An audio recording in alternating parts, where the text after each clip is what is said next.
Here's a stupid question. What if the Tampa Bay Buccaneers had never won a Super Bowl? Today, we're going to find that out. You might be thinking, Blitz, are you going to make up in alter events eras, just completely make up players as you go along? Nope. I'm going to exclusively take away seasons where the Bucs won it all and leave it at that. But what point does that serve? Isn't it easy to say your franchise sucks if your trophy case is empty? Yep. But more than any NFL team, that sentiment rings true for Tampa Bay, and it's apparent right away in the team's first season in the NFL. The 1976 Bucs scored 0 points through their first 2 games, a feat that would happen a total of 5 times in a season where they went 0-14. And no team before or after had a lower point differential than they did at negative 287. Not very talented, obviously, but didn't help that a Southeast team was playing in the AFC West division. So in 77, they switched to the NFC Central. Yep, 76 was the only season they didn't play in the NFC. As for the 77 Bucs, in some areas they were actually worse than they were in 76. They scored a dismal 103 points, a record low for the post-merger era. In addition, they set another NFL record by getting shut out 6 times, stressful times indeed, for the team's first head coach, College Football Hall of Famer John McKay. At least here, McKay's hilarious sardonic quips keep the team from being an afterthought. However, his most famous quote about the team's literal execution may have not actually been said by him. Good news, after 26 straight losses, the Bucs finally won their first game as a franchise, winning the last 2 of 1977 to avoid going 0-28. The Bucs need to be careful though, because in 78 they made glimmers of progress. A 3-3 start meant they had already finished with more wins that year than their prior existence combined. It slowed to 5-11 in the first year of the 16-game era, but what a massive step forward for the franchise. Here's another. The 1979 Bucs went from winless through 1 season and 3 quarters to in the playoffs at 10-6 just 2 years later. The formula was created by the #1 defense in points and yards allowed, spearheaded by Hall of Fame defensive end and that season's Defensive Player of the Year, Leroy Selmon, the team's first true star. On offense, Ricky Bell ran for nearly 1,300 yards, complementing a potent passing attack led by quarterback Doug Williams. At a time where nearly every NFL starting quarterback was white, Williams experienced a slew of racism among fans and media because it was absurdly thought black quarterbacks were not as intelligent as their white counterparts. But by persevering in college, he became the first black QB to earn a first-round draft selection, setting the stage for the many black and minority quarterbacks we see in the league today. Not only did the Buccaneers earn their first playoff appearance, and not only did they win their first ever playoff game, they hosted the NFC Championship yet again, 2 seasons after starting their existence off with 0 wins and 26 losses. That they got shut out by the Rams 9-0 does little to dampen things. What they did in a short span of time was magical. The 1980 Bucs regressed to 5 wins, but they returned to the playoffs in 81 and the strike shortened 82, with the help of a receiving group led by Kevin House, the team's first great wideout, and the excellent tight end Jimmy Giles. In both seasons, they went one and done to the Dallas Cowboys, but still, 3 playoff appearances in their last 4 years. Are we sure this would be the NFL's most miserable team if we took away their Super Bowls? Well, as the 1983 offseason would indicate, yes. Introducing team owner Hugh Culverhouse. When it came time to extend Doug Williams for his services, Culverhouse wasn't willing to meet Williams' demands. He'd go up as high as $400,000 or $600,000 a year, but that's it. Not only was Williams making less than 12 backup QBs at the time, but that year he had lost his wife during brain surgery. Was Williams a top 5 quarterback? Maybe not, but he was historically great at avoiding sacks and was the team's first franchise QB. Rightfully furious at the organization, he sat out for all of 83 and left the team for the United States Football League in 1984. Meanwhile, the 1983 Bucs collapsed to 2-14. Replacement quarterback Jack Thompson wasn't bad, but Williams' most valuable trait as a passer was how astonishingly good he was at avoiding sacks, and Thompson just didn't come close to these marks. Only 1 season later, and John McKay, despite a high level of clout in the organization, resigned, disillusioned at the team's progress. That too was the last season of Leroy Selmon's legendary career.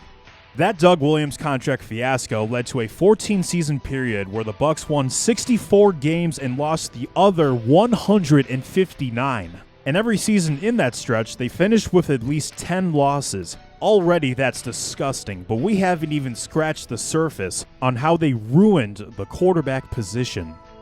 Sticking with Williams, after his USFL tenure, he returned to the NFL, reuniting with old Bucs offensive coordinator Joe Gibbs and the Washington Redskins. A backup in 1987, Williams became the team's starter in the playoffs and flourished in the Super Bowl, leading the Skins to a dominant win and becoming the first black quarterback to win a Super Bowl and Super Bowl MVP. At various points, Tampa Bay had names like Steve DeBerg, Vinny Testaverde, Chris Chandler, and Steve Young as well. All four names were wasted here. All four went on to become semi-decent starters at worst, Pro Bowl quarterbacks at medium, and in the case of Steve Young, Hall of Fame quarterbacks at best. But when it comes to ruining NFL careers, the Buccaneers are pretty versatile. Multi-sport legend Bo Jackson refused to play for the team when they took him first overall in the 1986 NFL Draft. Jackson was infuriated with the team after they had destroyed his college baseball eligibility after lying to him about the legality of flying on a private plane to Tampa. That violated NCAA rules, and later violated any relationship Bo would have with the Bucs.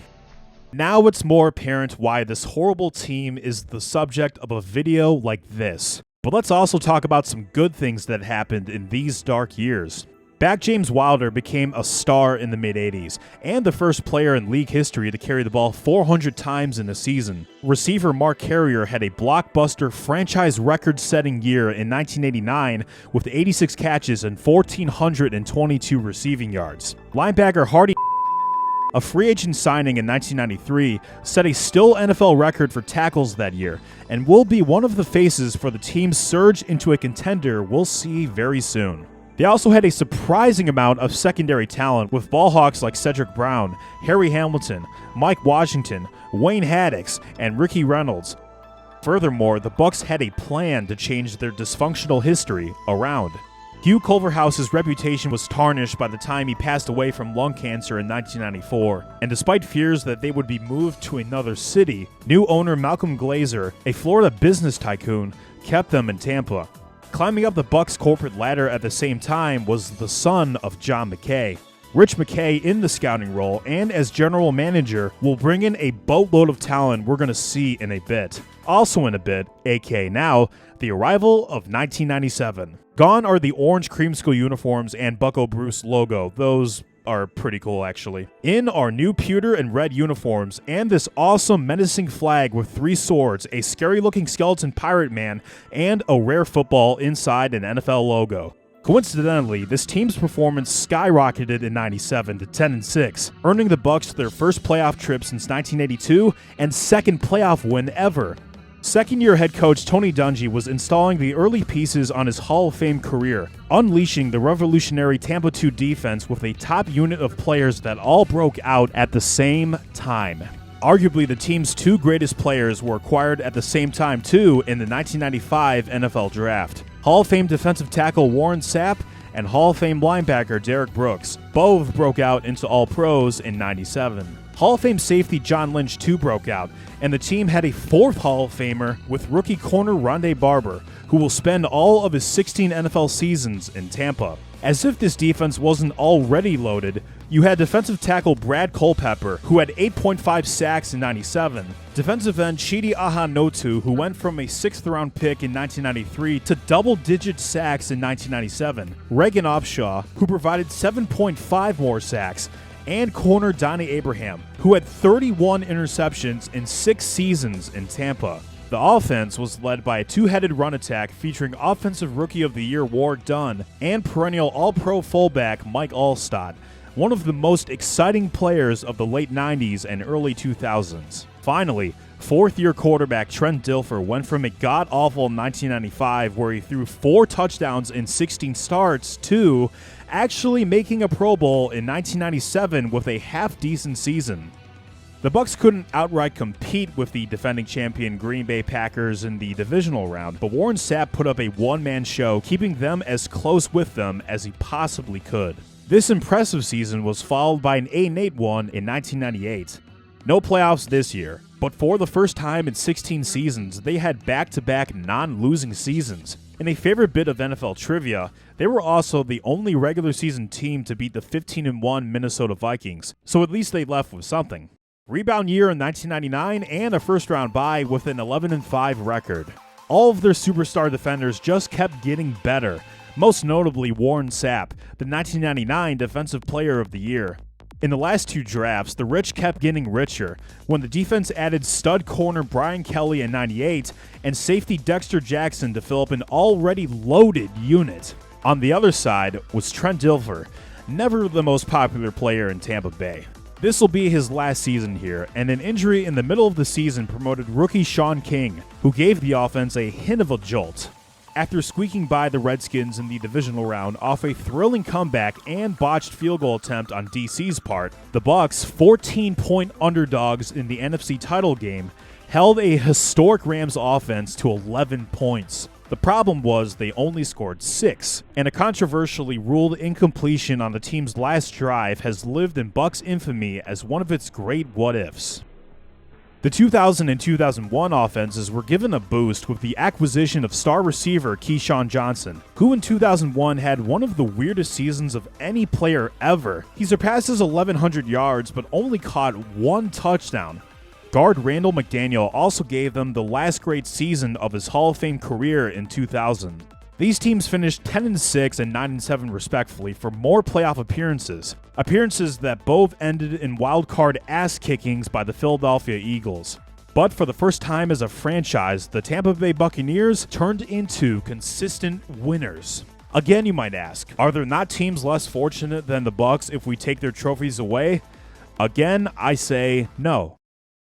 Tony Dungy was fired after the 2001 season, largely due to the Bucs' inability to field a top offense under his watch. As the team's ambitions were now Super Bowl or bust, they traded multiple draft picks to acquire the Raiders' John Gruden in a very rare trade for a head coach. The move seemed to help Keyshawn Johnson and newly acquired quarterback Brad Johnson, who made the Pro Bowl in 2002. But if you can believe it, their defense that year somehow got better. Historically better. They were 2002's top defense in points allowed, yards allowed, first downs allowed, yards and points per drive allowed, passes picked off, and fewest touchdowns allowed. As if the defense had trouble acquiring talent, this was the second year with pass rusher Simeon Rice, who was also amazing in Tampa Bay and exploded with 15.5 sacks this season. Brian Kelly led the league with 8 picks. Linebacker Shelton Quarles broke out into a Pro Bowler. Defensive back Dwight Smith picked off 4 passes with only 2 starts. And the absurd trio of Warren Sapp, John Lynch, and Rondé Barber all had all-pro seasons. But the over-the-top leader of this team this time was that year's Defensive Player of the Year, Derrick Brooks. And we need to talk a bit about the season he just had. He had 5 picks, 4 defensive touchdowns, made 118 tackles, 7 tackles for loss, and fielded not just one of the greatest seasons from any defender, but any player in NFL history. As Pro Football Reference uses approximate value to detail how impactful a player was on a season, Brooks' approximate value in 2002 was 23, tied for the 2nd highest of any defender, and tied for 7th highest of any player in any season. An absolute benchmark year for how the position should be played. The 12-4 Bucs cruised through the playoffs by massacring the 49ers in the divisional round, and in the NFC Championship at Philadelphia, they finally got revenge on the Eagles with an all-time great performance from Rondé Barber that included a late game-sealing pick 6. That earned the team's first ever trip to the Super Bowl. Impressive for a warm-weathered team that supposedly could not play in the frigid cold. That Super Bowl appearance, by the way, they won it by a lot. 5 sacks, 5 interceptions, 3 pick sixes on MVP quarterback Rich Gannon, and finally, decades of misery led to the team earning their first true bit of glory as Super Bowl champs. But let's just say, for the sake of this video, that they didn't win that game, or play it. Now, many of you are probably saying, hey, what if you didn't do that? But hang on, work with me here. Let's pretend the NFL, for whatever reason, decided right before the Super Bowl, nah, we're good. We will no longer have Super Bowls. And let's pretend everyone rightfully was enraged at the decision to cancel the Super Bowl for eternity. The ratings plummeted to start the 2003 season, and the NFL caved in and finally reinstated the Super Bowl. Rationally, the likelihood this would ever happen is closer to 0% than it is 1%. But I promise, at the end of the video, this will pay off. So as far as I'm concerned, the Bucs and Raiders did not play each other in that year's Super Bowl. No one did. The 0-3 Bucs started the season off well with a shutout of the Eagles, but plummeted to 7-9 in a season of turmoil. John Gruden's friction with John McKay saw McKay leave before the end of the season, and the Bucs traded away Keyshawn Johnson after a lengthy beef with Gruden. Many have pointed out 2 losses that spiraled a once glorious team off the mountaintops. In Week 2, the Bucs botched a game-winning extra point against the Panthers as time expired and lost in overtime. In Week 5, they blew a 35-14 lead with 5 minutes left and lost in overtime to a Colts team coached by none other than Tony Dungy. Hard to recover from losses like those, but these Bucs still finished with a top 5 defense, so the playoff window isn't completely gone. That, however, was their last season with Warren Sapp and John Lynch, and the 2004 Bucs regressed further to 5-11. In a bizarre scenario, rookie Michael Clayton offered promise in an all-time great 1,200-yard rookie season. Oddly enough, he never came close to reaching 400 yards in any season afterwards. Luckily, the 2005 Bucs went back to basics with an 11-5 record, behind a run game led by Offensive Rookie of the Year Cadillac Williams and the #1 defense in yards allowed. Special shout out to quarterback Chris Sims, not because he was any good, but because he was left-handed. We celebrate southpaw quarterbacks on this channel. The defense played out of their minds in the wildcard round, allowing only 25 net passing yards and 120 yards of total offense. But the Bucs could only score 10 points, hurt by 3 turnovers and a dropped touchdown pass late in the game, resulting in a 7-point loss. The good news for 2006 is that the Bucs snatched 2 very good offensive linemen in the offseason, first-round guard Davin Joseph and undrafted free agent tackle Donald Penn. The bad news is they were 4-12. That same season saw Tony Dungy's Colts win the Super Bowl, doing what the Buccaneers could not. Maybe the Bucs could have gotten this had they been just a little more patient with Dungy. That said, it's that missed opportunity from the NFL canceling the Super Bowl in 2002 that's allowed the Bucs to give John Gruden a bit of grace, since he had gotten the Bucs to the title game when Dungy couldn't when he was here. Anyhow, the 2007 Bucs need a quarterback change, and get it by signing veteran quarterback Jeff Garcia. A flashy season is not included, but he has super efficient numbers that land him to his 4th Pro Bowl appearance. At receiver, we really should talk about veteran Joey Galloway. The only NFL receiver to reach 10,000 career yards without a Pro Bowl appearance, Galloway from 2005 to 2007, aged 34 to 36, reached 1,000 yards in each season. He's one of 3 receivers aged 36 or beyond to reach the 1,000-yard mark, and that doesn't factor in the ACL tear he suffered at age 29. Now that is a skill set that withstood the test of time. Complementing the offense is a defense that, after all these years, is still churning out top-tier production. It makes sense when you account for defensive coordinator Monte Kiffin, who was here in 1996 with Tony Dungy, here in 2002, and is still here getting the most out of a group that didn't earn a single Pro Bowl selection. The team's 9-7 record is enough to clinch the NFC South, but they're quickly bounced by a Giants team that made one of the craziest Cinderella runs ever. While it is difficult to imagine the Bucs ever going on a Super Bowl run off 4 playoff wins, the 08 squad looks leagues better after a 9-3 start. Unfortunately, they lost all of their last 4 games to collapse to 9-7. That time it would not be enough for a playoff spot. Monte Kiffin left the team after a remarkable 13-year stint controlling the defense. Derek Brooks finished his time as the team's greatest ever player with one last Pro Bowl appearance before he was cut and eventually decided to retire. John Gruden, the man they gambled on to try and deliver a franchise-first Super Bowl win, was fired after a 7-year coaching tenure when he failed to do that.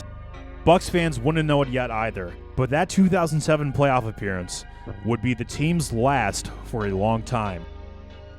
The 2009 Bucs entered a youth movement with 33-year-old head coach Raheem Morris. only winning 3 games, sure, but one of them was against a very good Packers team, and another was against the Super Bowl champion Saints team in Week 16, a Saints team that had kept their starters in for the whole game. An upset of this magnitude can go a long way in defining a team's momentum shift, and in 2010, the Bucs surged to a 10-6 finish.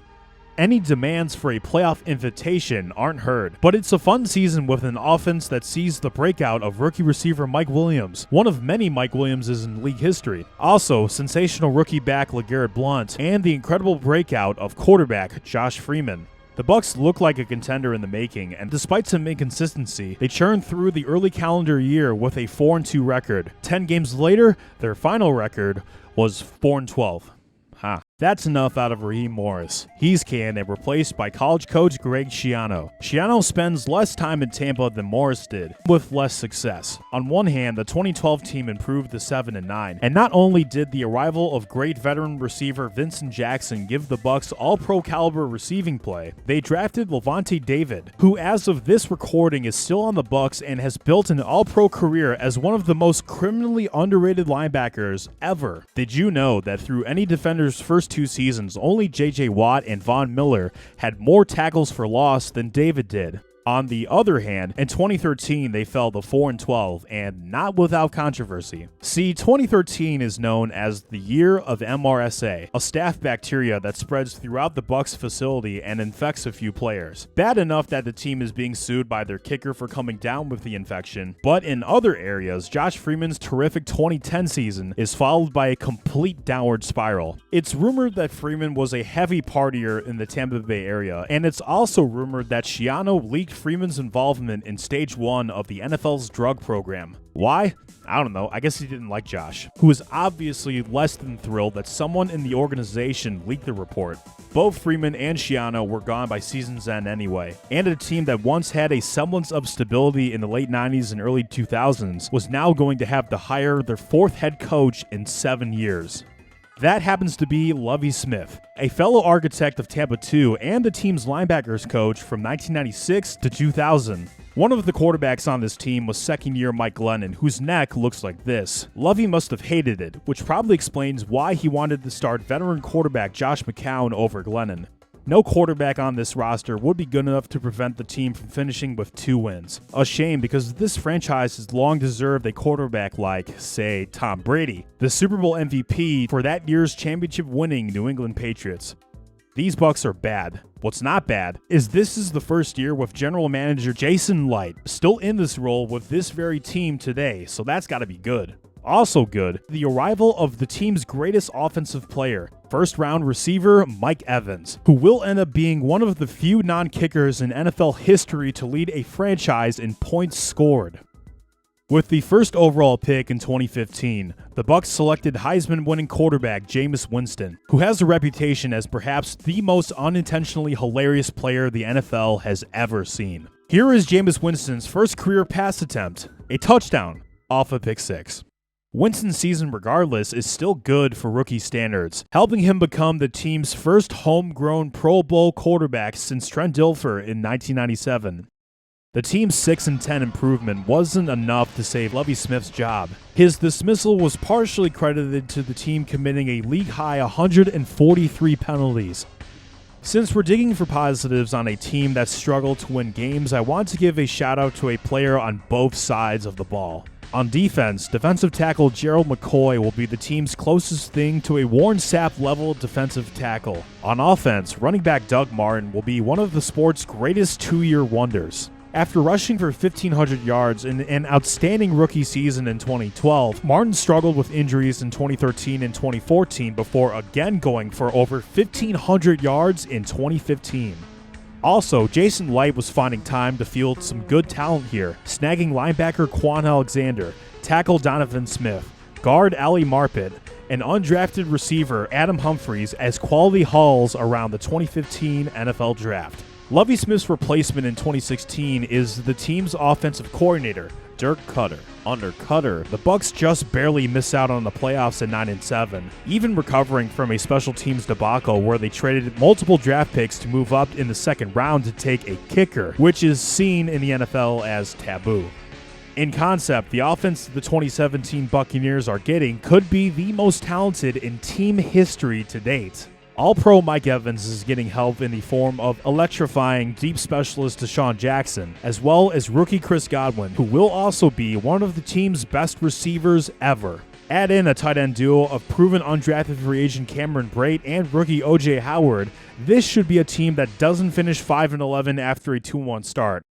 To start 2018, Winston is dealt with a 3-game suspension after facing allegations of misconduct of a female Uber driver. In his place then was veteran Ryan Fitzpatrick. Fitzpatrick not only plays for the Bucs, but with the greatest beard in league history, he also looks like a Buck. He torches the Saints and Eagles defenses in weeks 1 and 2, and passes for 400 yards in each of Tampa Bay's first 3 games, the first time a quarterback had even done that in one season.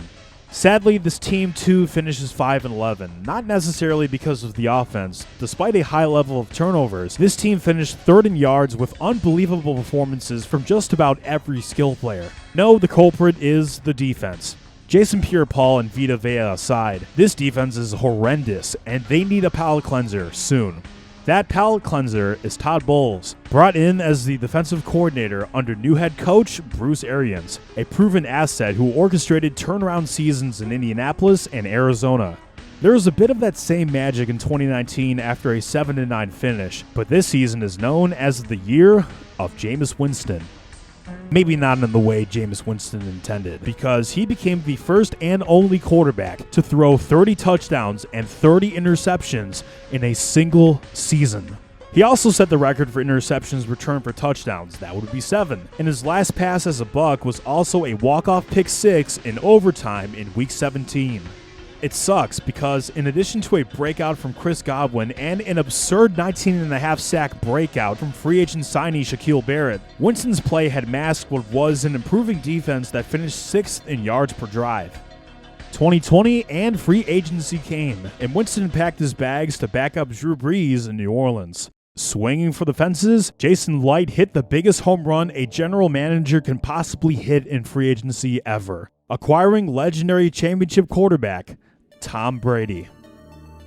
At 43, Brady may have been playing on borrowed time, but he still had an insane amount of juice left, joining an offense loaded with talent, and also Rob Gronkowski, his Hall of Fame caliber teammate in New England. Bruce Arians' vertical-heavy offenses usually saw the signal caller throw an insane level of picks and get sacked 40 to 50-ish times. But in 2020, Brady was sacked just 21 times, threw 40 touchdowns to 12 interceptions, and guided the Buccaneers to their first playoff appearance since 2007 at 11-5.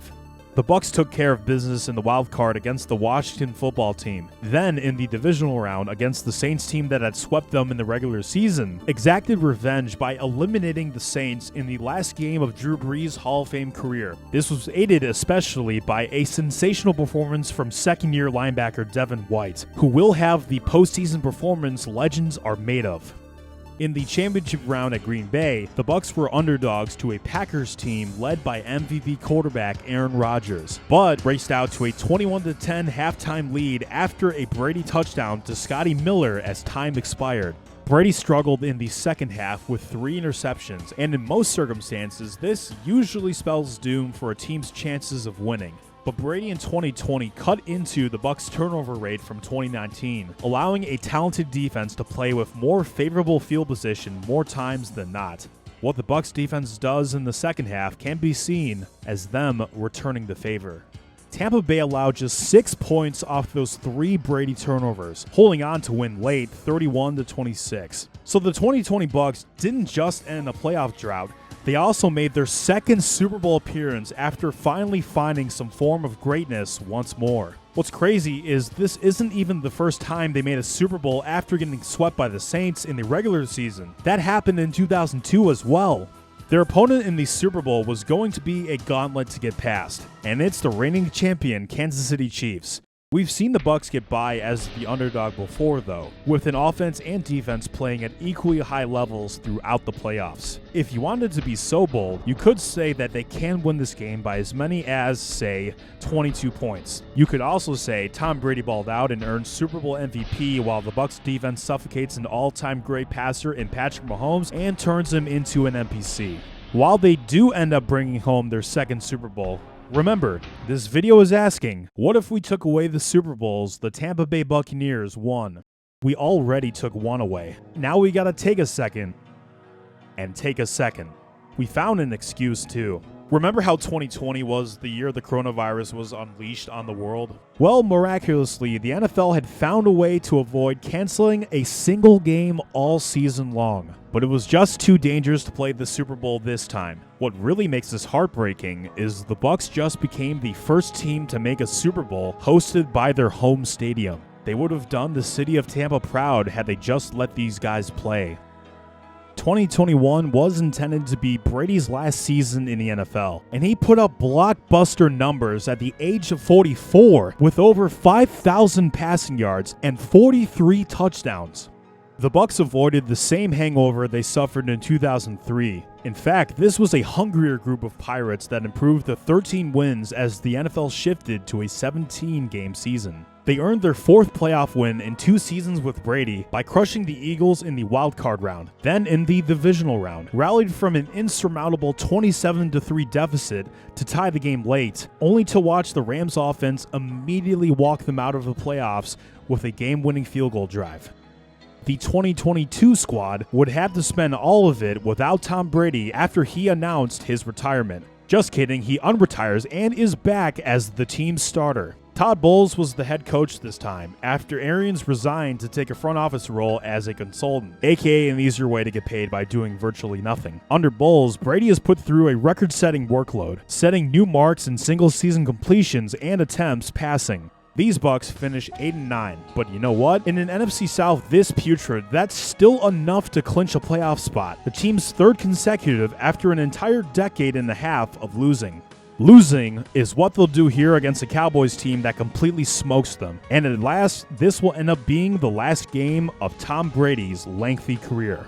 Congratulations to Cameron Brate, who caught the last touchdown Tom Brady ever threw. Now the Bucs, yet again, had to find another quarterback in the offseason. Their choice this time was Baker Mayfield. Mayfield had helped turn around a poverty franchise in the Cleveland Browns into a playoff contender for a little bit, much like Brady did with the Bucs. No one was giving the Buccaneers a chance to do anything of note in 2023. The same was said for Baker after he appeared to play himself out of being a franchise quarterback. But somehow, some way, Baker and the 2023 Buccaneers defied the odds. Baker put together a career year that landed him his first Pro Bowl spot and helped the Bucs squeak by into a 9-8 record that, 1, allowed them to win the NFC South, and 2, lead the 2023 season by at least earning a playoff win. 2024 went even better for Baker. Yes, his turnovers and fumbles both led the league, but he earned another Pro Bowl nod by throwing over 40 touchdown passes and helping guide the Bucs to a 10-7 record and their 5th consecutive playoff spot. They ended up losing a heartbreaker to the Commanders in the wild card. But take a moment to realize this. A struggling franchise like the Buccaneers, one that has not won a Super Bowl and has spent much of their existence as a joke, has made it to 5 straight postseasons. Around this time, something amazing was happening to Mike Evans. From 2014 to 2023, he produced at least 1,000 yards in each of his first 10 seasons. Evans has been here when the team was at its very worst. He's been here when they were stuck in the land of mediocrity. And in 2024, if he can produce at least 1,000 yards again, he can be the second receiver to do that for 11 straight seasons after the great Jerry Rice. It's in jeopardy this season after he's forced to miss 3 games with a hamstring injury. But he makes it back, and in Week 18 against the Saints, he needs 85 yards to tie the record. With less than 2 minutes left, he's at 995. And when the Bucs get the ball back up 8, there's just 36 seconds left. They have to take a knee to hang on and clinch a playoff spot. So, on the last play of the regular season, the Bucs officially run out the clock to win the game. And do so in style. Mayfield, rolling, Evans, he's got it! Jerry Rice has company! 1,004 yards. Mike Evans got it just in time. I focus on this because for a team that's used to a lot of losing, and I mean a lot of losing, there's still a ton fans can be proud of, and I think that's true of really any sports team. Now you've likely seen what this team has accomplished without winning Super Bowls. And now, let's give them back the 2 they earned in 2002 and 2020. These 2 rings perfectly illustrate just how bizarre this franchise really is. Let's take a look at a team like the Minnesota Vikings. The Vikings have made it to 4 Super Bowls, have a higher win percentage than all but 6 teams, and have a rich history of making it to the playoffs. They have yet to earn a single Super Bowl win. The Buccaneers, conversely, have the worst win percentage of any active NFL team ever, have a history of being a consistent basement dweller, yet they have 2 more Super Bowls than Minnesota does. Again, Minnesota has none. To be fair, much of their low win percentage is owed to their historically bad teams. From 1997 to the present day, the Bucs' win percentage ranks 19th. Not good, but not dead last either. And from 2020 to 2024, only 5 teams have a higher win percentage than they do. So, as far as the 21st century is concerned, they're less of a joke than they were in the 20th. Still, it really is insane how much just 2 wins can change. With 2 wins on the biggest stage, the Tampa Bay Buccaneers have gone from a poverty franchise to a team that stole 2 championships away and let the rest of the league deal with it. Kind of like, say, a pirate. For those wondering why this video focused on the Bucs' history but without the Super Bowls, well, there you go. Because at the end of the day, no NFL team is as impacted by the time they ended up on top as the Tampa Bay Buccaneers have been.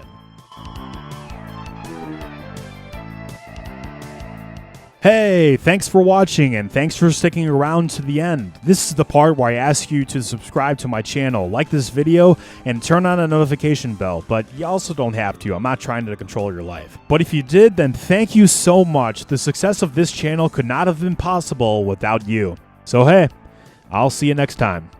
Take it easy.